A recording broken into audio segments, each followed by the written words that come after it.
Obélix était angoissé de vivre une nouvelle aventure sans Astérix, mais la potion magique pourrait servir l'armée de Bélixo. C'est pour cela qu'Obélix, n'en ayant pas besoin, était un choix de roi pour rejoindre le monde réel. Et surtout comme Bélixo, Obélix avait une force surhumaine.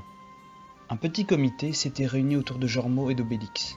Le chef dit à son guerrier: Reviens-nous vivant, Obélix, je t'en supplie. Nos aventures sans toi n'ont aucune saveur. Nous protégerons le village face aux Romains. Tant que Panoramix, notre druide, est parmi nous, nous n'aurons rien à craindre. Je te donne cette épée qui m'a servi lors de la bataille de Jargovie. Je pense que tu n'en auras pas forcément besoin, mais donne-la à quelqu'un qui saura bien l'utiliser. Mon brave Obélix, dit Panoramix, fais attention à toi. L'ennemi que tu vas affronter est d'une toute autre envergure. Reviens-nous en forme. Je ne sais pas quand, mais reviens. Astérix, son meilleur ami, les larmes aux yeux, vint le retrouver et lui dit: Mon Obélix, j'espère surtout qu'ils te nourriront bien là-bas, et que cette guerre qui t'attend te rendra encore plus fort. Tu vas me manquer, et écoute ce Jormo, il a l'air d'être de confiance. Ne vous inquiétez pas, chers amis gaulois, je ne sais pas quand je vous le rendrai, mais je fais le serment de vous le rendre en vie. Nous comptons tous sur toi. Astérix, garde un œil sur Idéfix, je ne veux pas qu'il fasse de bêtises en mon absence. À bientôt. C'est ainsi que Jormo prit le bras d'Obélix et revinrent dans la chambre remplie de cartons. Bienvenue Obélix, nous voici chez moi. J'aimerais te présenter à mes amis. J'ai hâte de les rencontrer, répondit Obélix enthousiaste.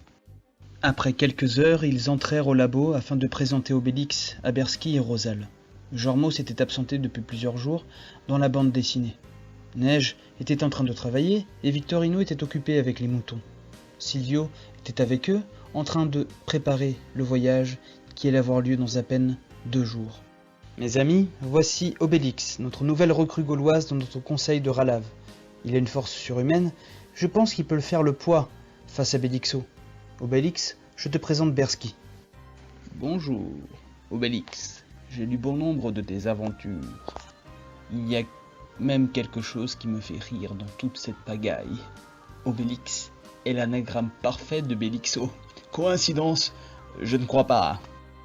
Voici Rosal, notre ami, et également grand scientifique, mais aussi grand mécano-constructeur.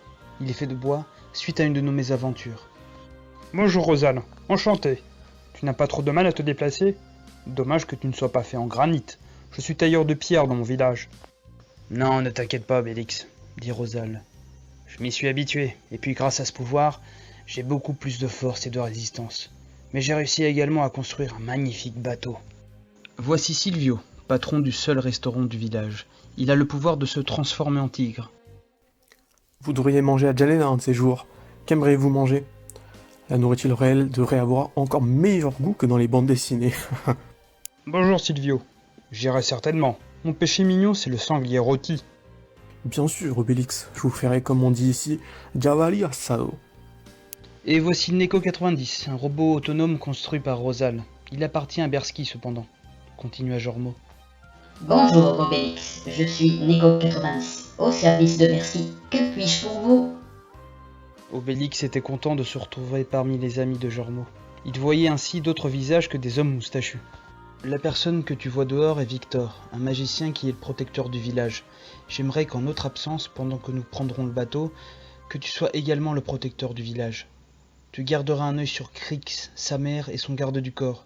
Mais ne les tue pas, cela pourrait se retourner contre nous. Je te montrerai qui c'est quand nous aurons l'occasion. Très bien Jormo. Et quand aura lieu cette fameuse guerre? Demanda Obélix. Dans un peu moins de 10 ans, mais je reviens dans moins de 9 mois. Neige, ma fiancée, est enceinte. Nous partons en bateau tous les 4 afin de recruter le maximum de monde pour la guerre qui va avoir lieu. Neige est la chef du conseil de Ralave, dont tu es le nouveau membre, Obélix. C'est ainsi qu'Obélix se joint à cette compagnie, prêt à affronter tous les dangers avec eux.